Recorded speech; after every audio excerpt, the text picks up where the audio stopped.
Cumprimento a igreja mais uma vez com a graça e a paz do Senhor, amém, irmãos? Abra sua Bíblia no livro de Mateus, capítulo 5. Nós que temos como missão levar as pessoas dessa cidade a um relacionamento crescente com Jesus. Temos nos dedicado aí nos últimos meses a entender um pouquinho mais daquilo que Jesus é, daquilo que Jesus fez, daquilo que Jesus ensinou, daquilo que Ele está fazendo em nós, aquilo que Ele irá fazer em e através de nós. E eu gostaria de ler com vocês aqui o texto de Mateus. A partir do versículo 1 diz assim: Ao ver as multidões, Jesus subiu ao monte. Ele se assentou e os seus discípulos se aproximaram-se dele. Então ele passou a ensiná-los e Jesus disse: Bem-aventurados os pobres de espírito, porque deles é o reino dos céus. Bem-aventurados que choram, porque serão consolados. Bem-aventurados os mansos, porque herdarão a terra. Nessa noite eu gostaria de me concentrar nessa terceira bem-aventurança, no versículo 5, que diz: Bem-aventurados os mansos, porque herdarão a terra. Nós já meditamos aqui nas últimas semanas e aprendemos que a palavra bem-aventurança significa makarios no grego, extremamente felizes. E ele começa no início da sua grande pregação, da maior pregação de todos os tempos, nos ensinar como alcançar essa verdadeira felicidade que brota de dentro para fora, que não depende das circunstâncias ou da política ou da economia, para que você desfrute no seu interior um presente de Deus, um presente espiritual adquirido com ferramentas espirituais. E agora, nessa terceira bem-aventurança, como em todas as outras, Jesus aparece com uma grande contradição, pois ele fala: muito felizes são aqueles que herdarão a terra. É o sonho de todos, é o sonho dos políticos, é o sonho da igreja, é o sonho de cada um de nós aqui, que nos faz acordar amanhã cedo, herdar a terra, vencer, conquistar. Mas ele fala que os que herdarão a terra são os mansos. Essa é a grande contradição, porque nós sabemos que quando Mateus escreveu o seu evangelho, ele estava escrevendo ao povo hebreu. E o povo hebreu tinha o grande sonho e a grande promessa de, em nome de Jeová, conquistar a humanidade para o Senhor. E ali já tinha 4 grandes seitas: fariseus, saduceus, zelotes. E eles estavam ali na expectativa de que o Messias se manifestaria, e com a vinda do Messias eles alcançariam a libertação do Império Romano e imporia o reino de Deus na terra, através da força, principalmente os zelotes. E de repente chega Jesus e fala: vocês querem herdar a terra? Vocês querem entrar no reino de Deus? Vocês querem ser consolados dessa opressão que estão sentindo? Os mansos é que herdarão. Isso vai contra tudo que eles imaginavam. Não vai ser através da imposição de força, não vai ser através da mobilização política, não vai ser através do militarismo. Os mansos herdarão através da sua mansidão a terra para o Senhor. Como isso era contraditório para os judeus? Como isso é contraditório para a igreja brasileira hoje, literalmente hoje, que ficam na grande e imensa expectativa, baseado na força do homem, na mobilização, no poder, no dinheiro, na conquista, na influência. E se esquecem do que o Senhor disse: não por força, nem por violência, mas pelo meu Espírito, diz o Senhor. Nós temos uma missão na terra, sim, proclamar o reino de Deus, até que Ele venha. Mas toda vez que Deus demanda ao seu povo uma missão, tem uma coisa que Ele nunca divide com esse povo, e é a sua glória.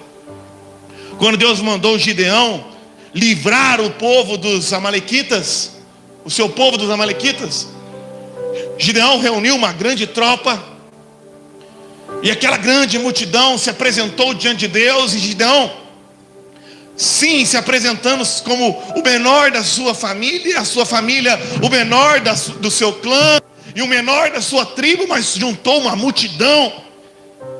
Não era ainda suficiente, mas pensou, talvez com essa galera toda aqui, nós vamos nos livrar dos amalequitas. Malditos amalequitas. Deus virou para ele e falou assim: tira uma galera aí. Ficou mais um tanto ali, a coisa já ficou complicada. Poxa vida, já estava difícil com aqueles, agora com esses aqui. Se apresentaram diante de Deus, já desanimado. Já estava ruim, agora ficou pior. Não tem um meme assim? Estava ruim, agora ficou pior, mas melhorou. Porque Deus falou assim: tira mais um pouco.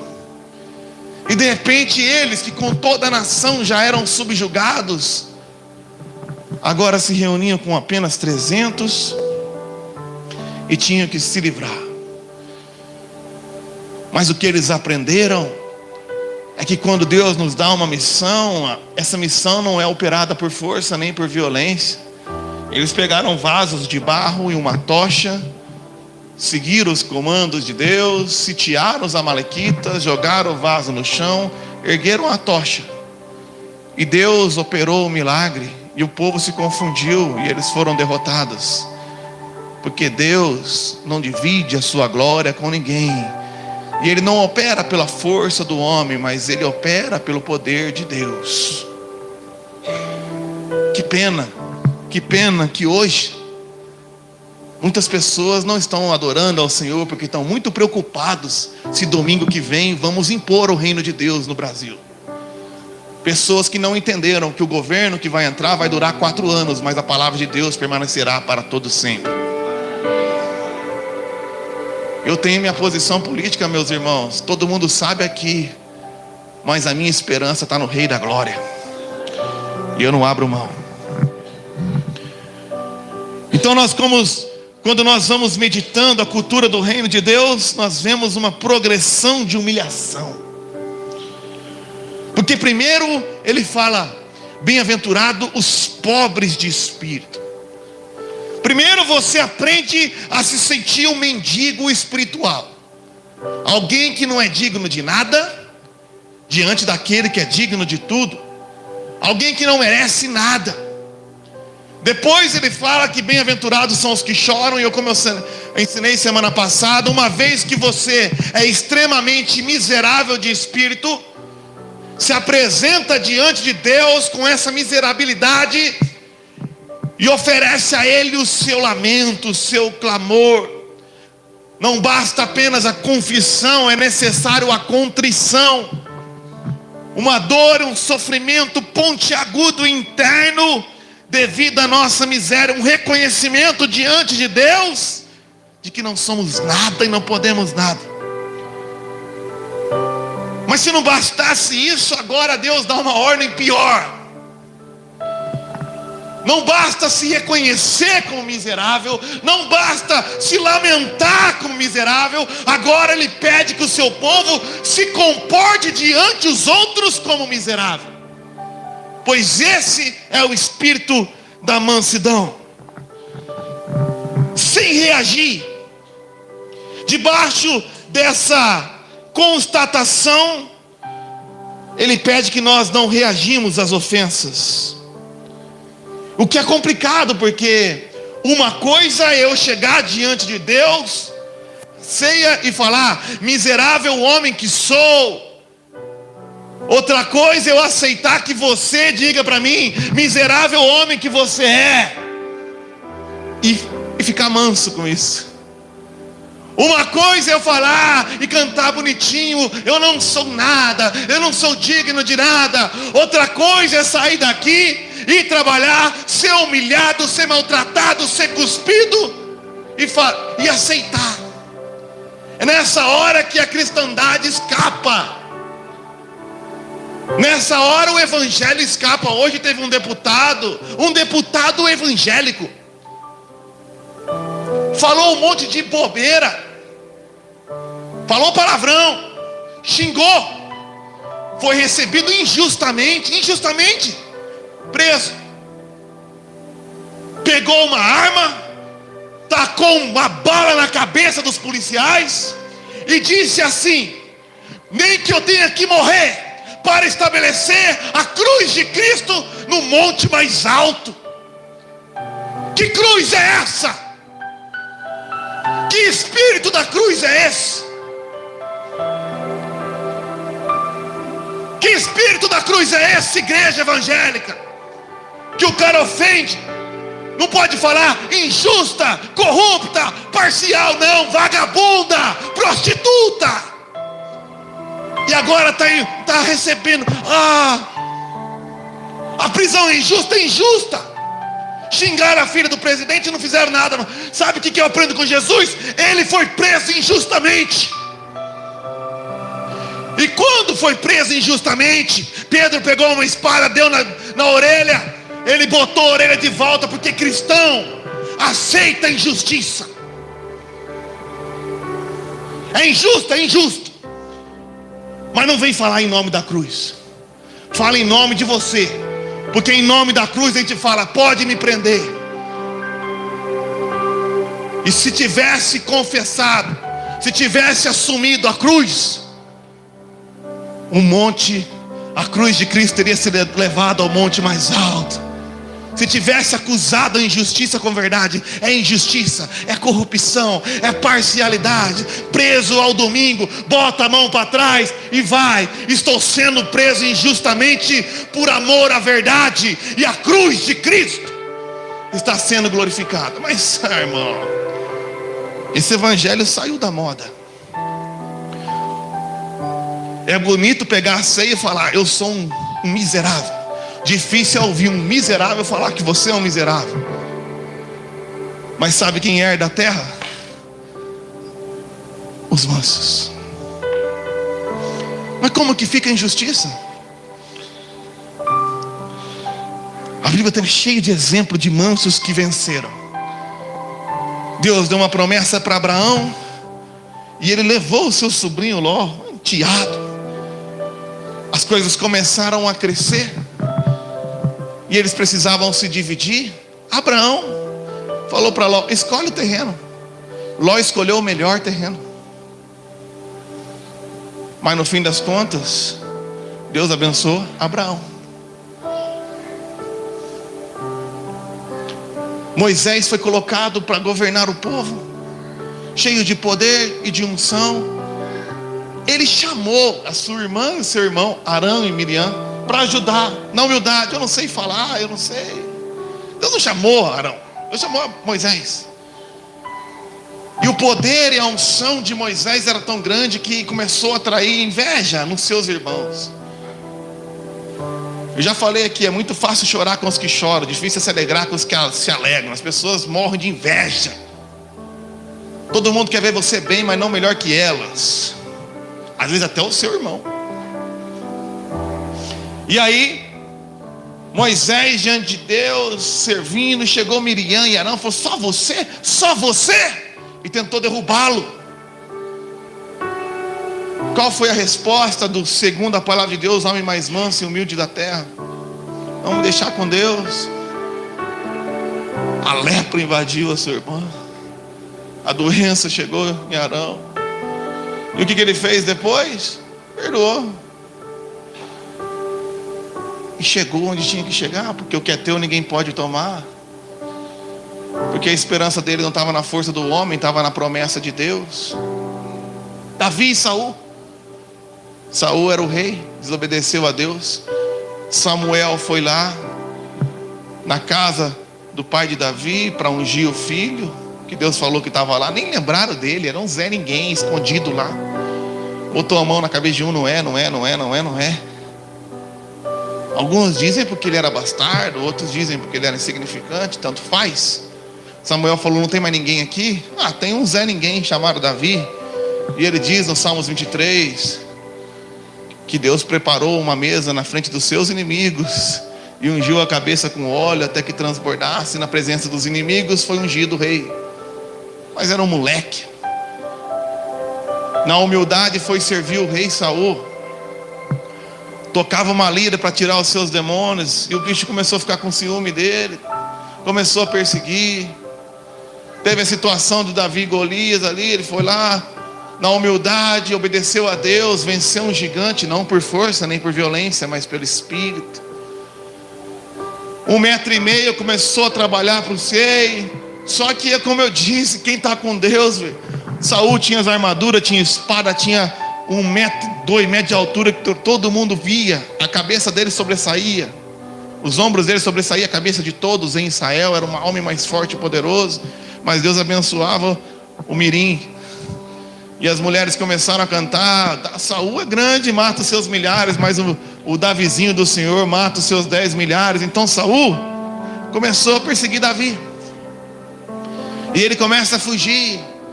E não foi nenhuma vez, mas 2, perseguido por Saul, teve diante dele a chance de se vingar.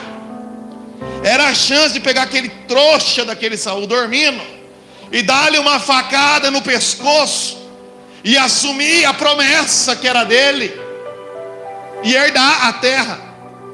Mas ele disse, pega um pedaço do pano, acorda Saul e grita: Saul, podia te matar, Saul, mas eu não vou tocar no ungido do Senhor. Se Deus prometeu, é meu e está guardado. Eu não vou mexer com você não, que o Senhor faça vingança. E o manso herdou a terra, porque o injusto se matou, e na hora certa Davi reinou. Qual é a dificuldade de a gente entender isso? Que herdam a terra aqueles que recebem-a pela graça das mãos de Deus, e não pela força do próprio braço. Exemplo maior, Jesus Cristo de Nazaré. Mateus capítulo 11, versículo 28 e 29, exaustivamente já falei aqui. Pois ele disse: venham a mim todos vocês que estão cansados e sobrecarregados. Vocês que estão cansados dessa injustiça. Eu estou, não vou nem falar a expressão, mas eu estou cansado dessa injustiça. Eu estou sobrecarregado de tanta mentira e safadeza nesse nosso país, nessa nossa nação. Eu estou quase falando. Eu estou aqui, eu tenho que me dar uma expressão gospel para o que eu estou sentindo. Mas Jesus falou: eu vos aliviarei quando vocês tomarem sobre vocês o meu jugo e aprenderem de mim, que sou manso e humilde de coração. Então você achará descanso para vossas almas. Então você herdará a terra. Então a igreja do Brasil vai herdar a promessa. E ele fez isso em Filipenses capítulo 2. Por isso Paulo disse no versículo 5: tenham entre vocês o mesmo modo de pensar que Cristo Jesus, que mesmo existindo na forma de Deus, não considerou ser igual a Deus algo que deveria ser retido a qualquer custo. Pelo contrário, se esvaziou. Ele se esvaziou, assumindo a forma de servo, tornando-se semelhante aos seres humanos, reconhecido em figura humana, ele se humilhou e tornou-se obediente até a morte, e morte de cruz. Mas aí fica difícil. Eu vou me humilhar? Como que eu vou vencer se eu vou me humilhar? Como que eu vou vencer se eu vou aceitar? Continua. A conquista veio através da sua humildade e mansidão, porque no versículo 9 diz assim: por isso Deus o exaltou sobremaneira, e lhe deu um nome que está acima de todo nome, para que ao nome de Jesus se dobre todo joelho nos céus e na terra e debaixo da terra, e toda língua confesse que Jesus Cristo é o Senhor, para a glória de Deus Pai. Ele se humilhou, e por causa da sua humilhação, não tem um império gospel em Israel, mas tem o reino de Deus sendo espalhado por toda a terra. E sem poder ou dinheiro, milhões, milhares, bilhões talvez de pessoas estão nessa noite adorando a Ele. E um dia, meu irmão, todo joelho se dobrará, toda língua confessará que Ele é o Senhor, acima de tudo, acima de todos, para sempre, para a glória de Deus. E Ele conquistou isso se humilhando, sendo manso. Mas o que não é mansidão? Antes de falar o que é mansidão, tem que falar o que não é. Nós aprendemos aqui que essas qualidades que Deus está apresentando são qualidades espirituais. Então, nós não estamos falando de temperamento. Tem muito crente que acha que é manso porque tem o temperamento manso. Nós não estamos falando aqui de covardia. Tem gente que se esconde através da mansidão e é um covarde, é um frouxo. Frouxo, não tem posição. Diante da verdade e da mentira, frouxo. Tudo bem, aceita qualquer coisa, frouxo. Jesus não era frouxo. Ele expõe a verdade. Isso é verdade, isso não é. Está errado. Bom mestre, bom é Deus. Diante da injustiça ele condena, mas diante da injustiça dele, ele aceita. Mansidão também não é ira reprimida. Não é essa ira disfarçada, esse deboche, essa ironia, sabe? Essa é a minha posição. Eu acho que é a posição da psicologia. Todo debochado é um covarde. Você fala para ele, então tá bom. Irônico, covarde, fala a verdade, sim, sim, não, não, pô.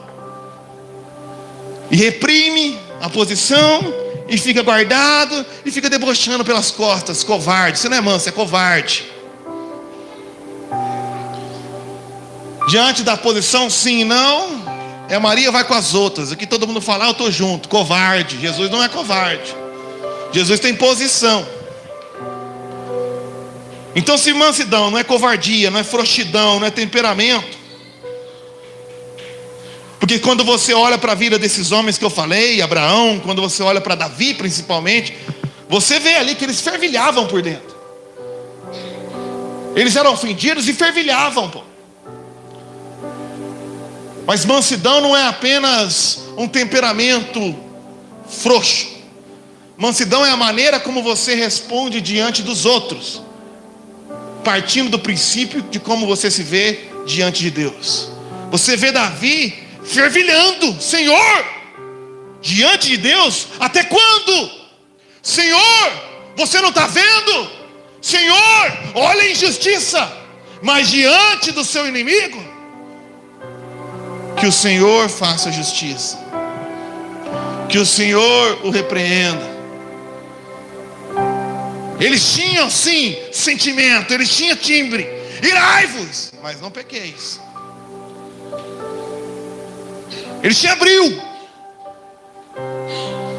mas colocava diante de Deus a justiça. Então o que é mansidão? Mansidão é a atitude que eu tenho para com os outros, baseado na percepção humilde que tenho a respeito de mim, diante de Deus.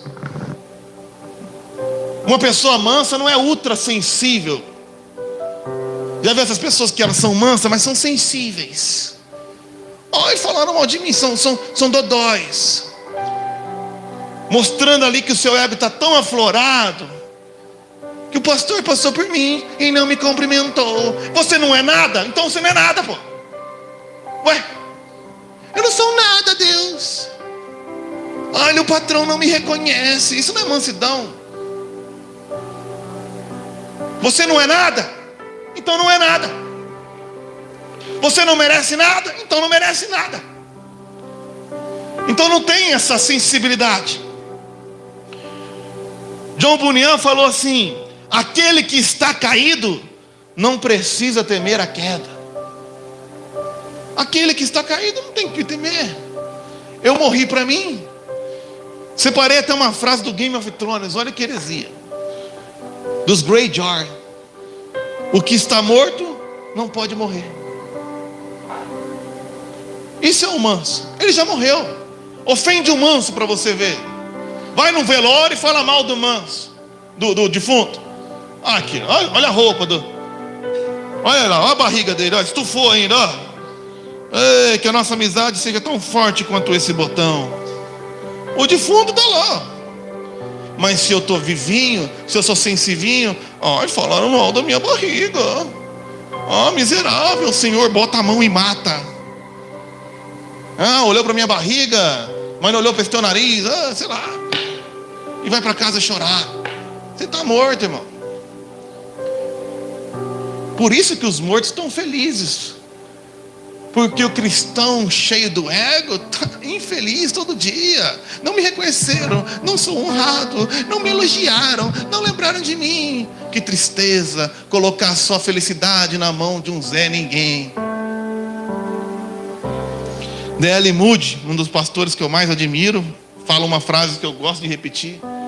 Ele estava sendo muito atacado e comentando essa bem-aventurança diante de muitas ofensas e calúnias.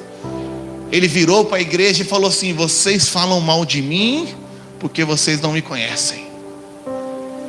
Porque se me conhecessem, falaria muito pior. O manso não se admira quando alguém o ofende. O manso se admira quando alguém o elogia. O manso tem tanta certeza da sua miséria diante de Deus que ele lamenta profundamente a sua dor, o seu pecado, celebra graciosamente cada bênção que recebe de Deus, que quando é atacado ele nem se estranha, mas quando é elogiado ele fala: nossa, por essa eu não esperava, eu não merecia não. Não, eu não sou ninguém. Esse cara é feliz. E esses que herdarão a terra. Mas como é que eu vou herdar a terra se eu não me vingo? Como é que eu vou herdar a terra se eu não me defendo? Deixa na mão de Deus. 1 Pedro capítulo 2, versículo 22 e 23 diz assim: ele não cometeu pecado, nem foi encontrado engano na sua boca, diferente desse Zé aí.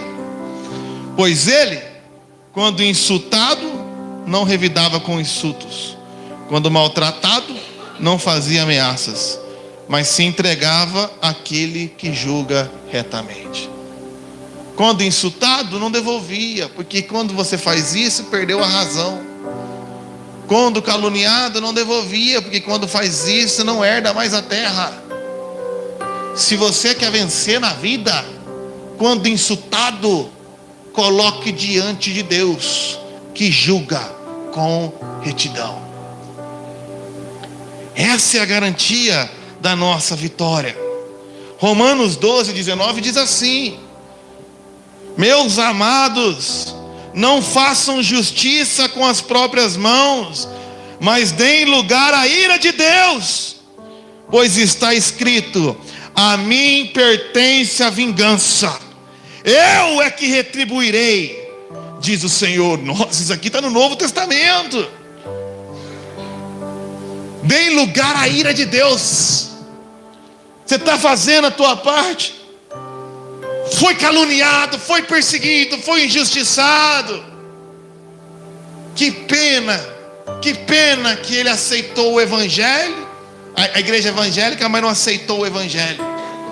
Não deu um tiro. Deixe na mão de Deus. Essa eleição estava ganha, agora eu já não sei.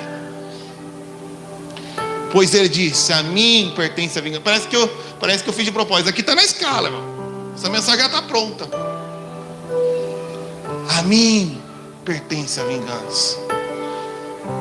Eu lembro quando eu comecei a ir para a vida do mercado de trabalho, porque eu saí da escola, fui para a faculdade, da faculdade eu já casei e fui para o ministério. E meu ministério, passei muitas lutas, já contei, não gosto de contar de luta. Mas de repente Deus fez um boom assim. Não sei o que aconteceu, porque eu conto isso aí, ó. Perdi até a voz, 3 músicas, perdi a voz. Gravei um CD, as pessoas começaram a gostar. A Renata começou a fazer a nossa agenda. E eu comecei cantando quinta, domingo. De repente era quinta, sábado, domingo. Quinta, sexta, sábado, domingo. Quinta, sexta, sábado, domingo de manhã, domingo à noite. E comecei a viajar, ainda na região. De repente eu fui convidado, nós fomos convidados para uma grande agenda no Mato Grosso. E eu fui pregar numa grande igreja na região de Maringá, televisionado. E era o ápice daquele culto, eu ia subir e não ia voltar mais. Estava voltando, ganhando oferta, sendo reconhecido. Fomos comer na pizzaria.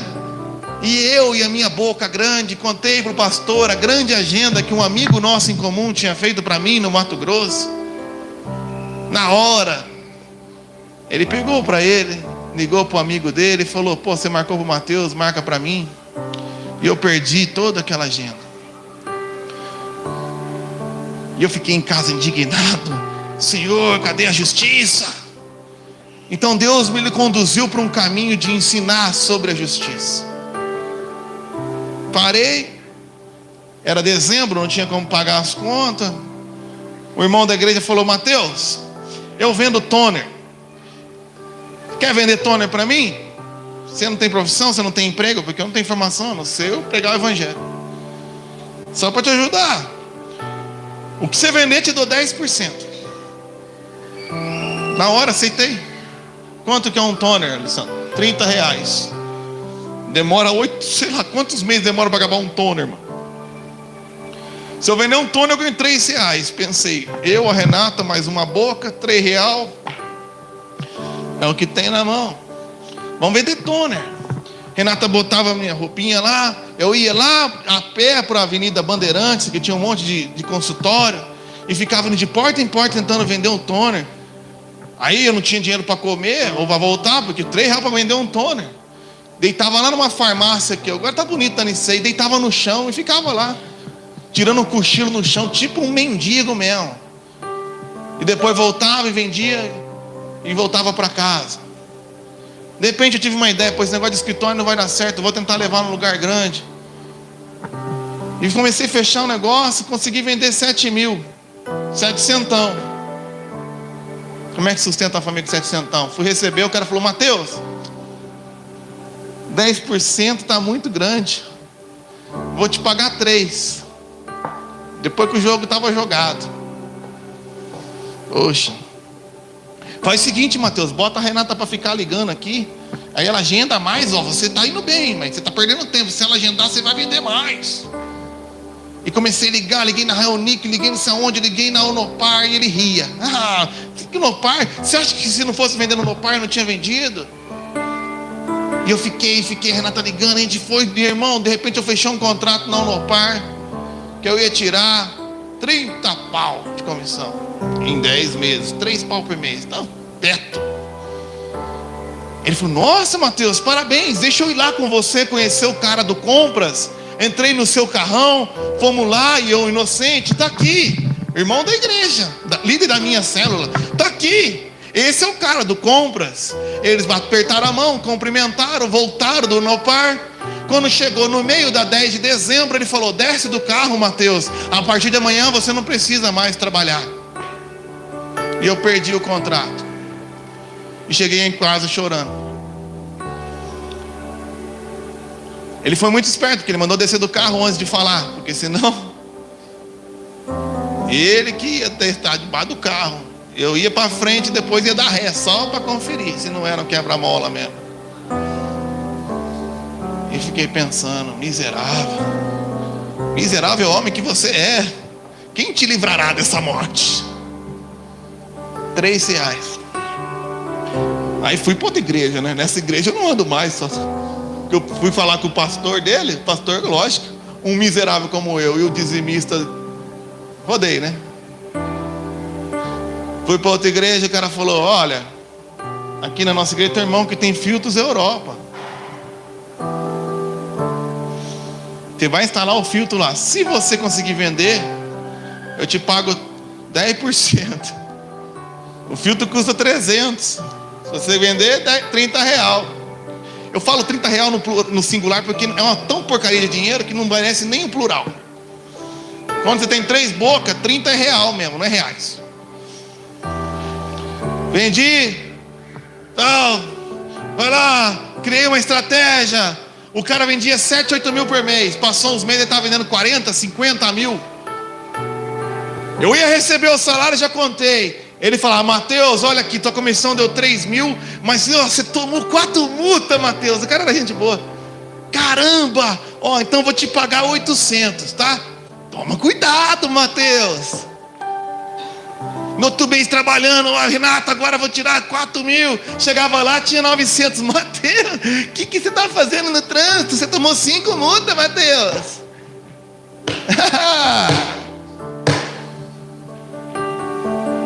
Ficou um ano inteiro me roubando. Chegou no aniversário de casamento, 8 de dezembro. Eu falei: Renata, esse não, mas nem que ele botar 10 multas, eu vou ter dinheiro para levar você para comer. Ele não inventou 10, ele inventou 15.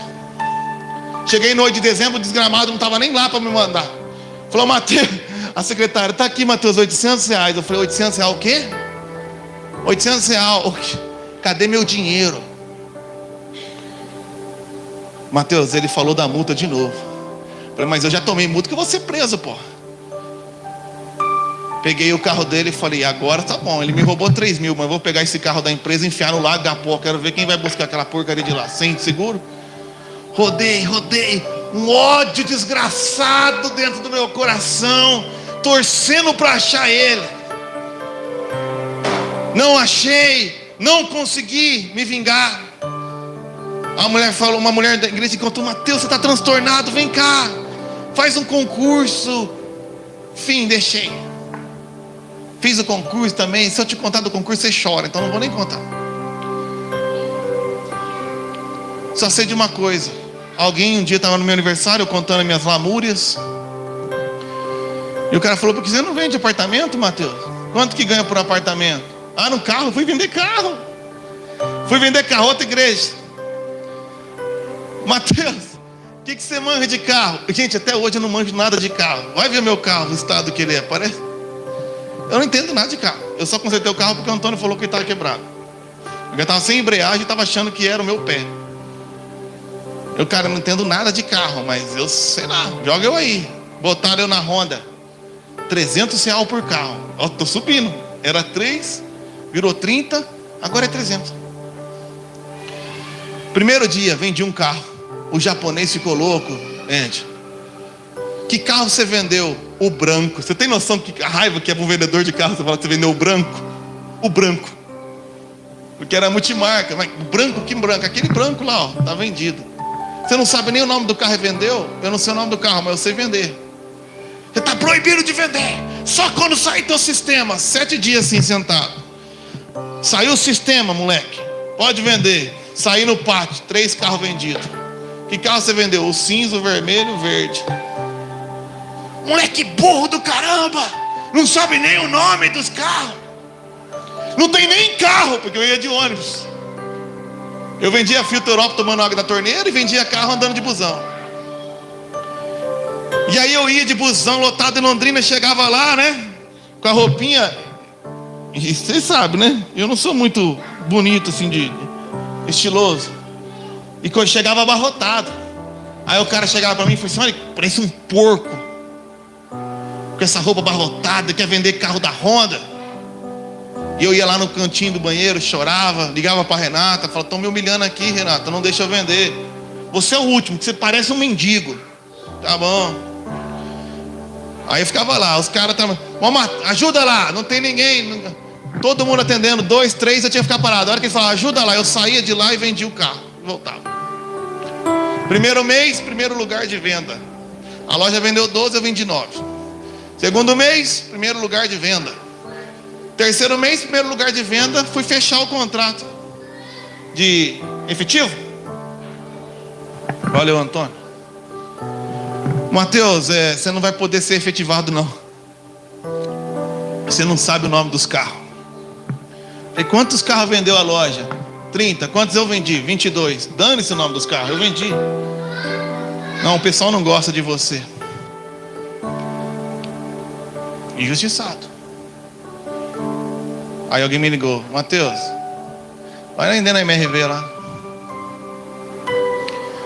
Pergunto para você, eu me vinguei de alguém? Eu não me vinguei de ninguém. Na primeira loja eu ganhava R$3 por venda. Fui roubado. Deus me levou para um segundo lugar. Eu ganhava R$30 por venda. Eu fui roubado. Deus me levou para outro lugar. Eu ganhei R$300 por venda. Eu fui roubado. Agora Deus me colocou na MRV. Eu ganhava R$3.000 por venda. Sabe o que aconteceu com as 3 últimas empresas que eu trabalhei? As 3 faliram, não existem mais. E no primeiro mês eu vendi 5 apartamentos. Já tirei de lá 30 pau no meu bolso. Porque eu não me vinguei de ninguém, mas Deus cuidou de mim. É isso que a gente tem que aprender. Eu botei na mão de Deus. Deus colocou, tem uma história de Esther, onde tinha Arã e Mardoqueu. E Arã era o Mardoqueu era o único que não se dobrava. Arã era muito sensível, gostava de elogio. Mas aquele cara tinha princípio: eu só me prostro diante do Senhor. Chegava na hora de se prostrar, ele ficava em pé. Arã foi pegando raiva e começou a preparar uma artimanha para aquele cara. E de repente o rei chamou ele, chamou Arã e falou assim: olha, é o seguinte, tem um homem que que me ajudou muito aqui no reino. Eu queria homenageá-lo. O que você faria?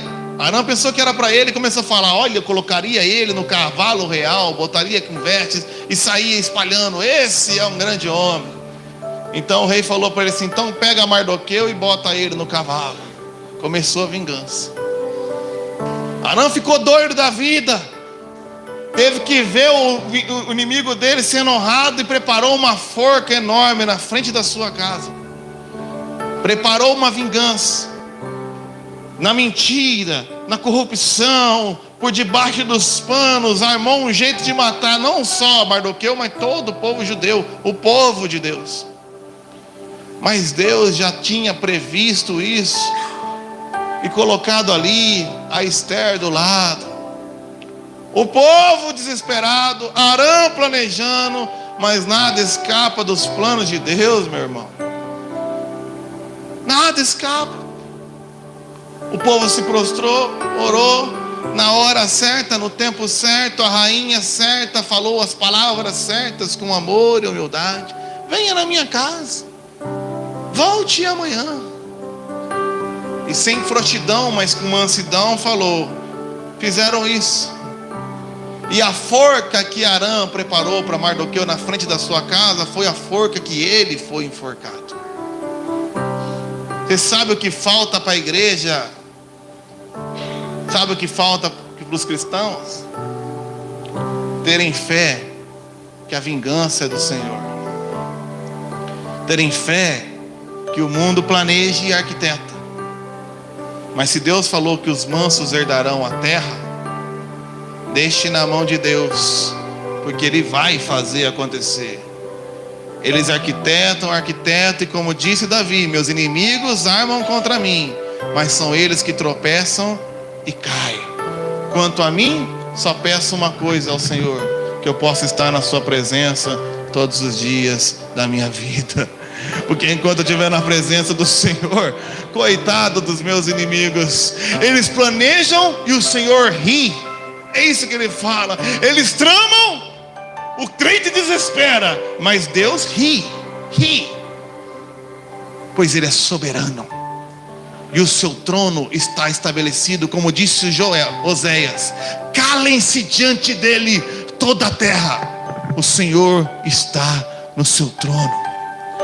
Calem-se diante dele, o Senhor está no seu trono. Ele não está falando que Deus está sentado, Ele está governando, Ele está reinando. Ele é o Rei da glória. Ele venceu a morte, Ele venceu o pecado, Ele venceu o mundo. No mundo tereis aflição, mas eu venci o mundo. Eu vim como cordeiro, mas vou voltar como um leão. Eu desci humildemente, mas fui recebido diante dele em glória. No Salmos 24, levantai a porta, as vossas cabeças, levantai-vos, ó portais eternos, para que entre o Rei da glória. Quem é esse o Rei da glória? O Senhor forte e poderoso, o Senhor poderoso das batalhas. Ele é o Rei da glória. Ele sabe que eu não tenho condição de me vingar e me manter feliz. Ele sabe que eu não tenho condições de me vingar e manter a leveza do meu coração. Então Ele fala: meu filho, eu estou cuidando de você, meu filho. Eu estou vendo, meu filho, eu estou ouvindo. Descansa. Aprende de mim. Coloque diante do Rei que é justo. Pois na hora certa eu farei vingança.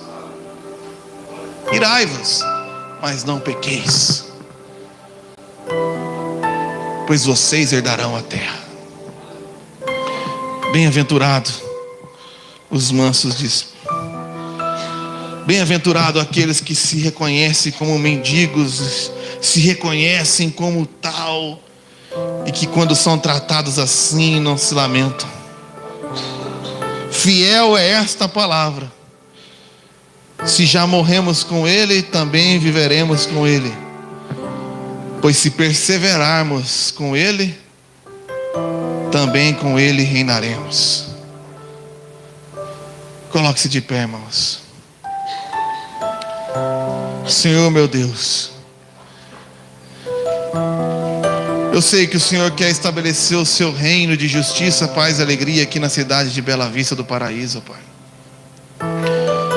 Eu reconheço, Pai, que o Senhor tem uma grande obra para fazer no nosso Brasil, no nosso país, na nossa nação. Mas não vai ser através de força ou violência, vai ser pelo Teu Espírito, Pai. Então, a começar em mim, ó Pai, um jovem iracundo, revoltado, opera um milagre da mansidão espiritual, para que nós tratemos aqueles que nos perseguem na mesma perspectiva que nos vemos diante do Senhor. Miserável homem que sou, quem nos livrará do corpo dessa morte? Miserável homens que somos, quem nos livrará de tanta injustiça e corrupção? Miserável igreja que somos, quem nos livrará das hostes do inferno que tramam contra nós? Os poderes, as potestades, os principados, os poderosos, a mídia, o dinheiro. Quem nos livrará? Nós não temos nada, Deus. Nós não temos dinheiro. Não são muitos de nós os sábios, os poderosos. Quem nos livrará? Nós não conseguimos nem mesmo perseverar muitas vezes. Não conseguimos nem mesmo manter ali um hábito, uma constância. Quem nos dará a vitória? Mal consigo lidar com os meus pecados. Mal consigo lidar com as minhas dores emocionais. Como podemos curar essa cidade? Quem nos livrará? Quem nos livrará desse império romano que domina a cidade de Bela Vista, com dinheiro, influência, poder? E nós aqui tão pequenos, miseráveis, falhos, sem estrutura, sem mobilização, sem dinheiro, sem poder. Quem nos livrará? Quem nos dará a vitória? Quem nos fará herdar essa terra para a Tua glória? Graças a Deus por Jesus Cristo. Graças a Deus por Jesus Cristo, o Senhor poderoso das batalhas, o Rei dos Reis, o príncipe dos reis da terra, o Senhor dos senhores, aquele que diante dele fará brotar e dobrar todo joelho, aquele que não tolera a injustiça e um dia julgará a todos retamente, aquele que não deixa passar um tio sequer, mas no tempo certo exercerá a vingança, a vingança, a vingança do Senhor. Mas até lá, Senhor, opera em nós o fruto do Espírito Santo. Até lá, opera em mim a justiça, a paz, a alegria, a mansidão, o domínio próprio, a longanimidade e a fé que o Senhor está no controle, a fé que o Senhor tudo vê, a fé que o Senhor tudo sabe, a fé que o Senhor tudo pode, e assim como prometeu, fará, assim como disse, será. Opera em nosso coração a fé, a expectativa, não em homens, não em poderes, mas no Senhor, mas no Senhor. Mas do Senhor. Tem misericórdia, Deus. Nós não somos nada, não somos nada, mas nos comportamos como se fôssemos muito. Opera em nós a mansidão, para que pelo teu nome herdemos essa terra, para que pelo seu poder herdemos essa terra.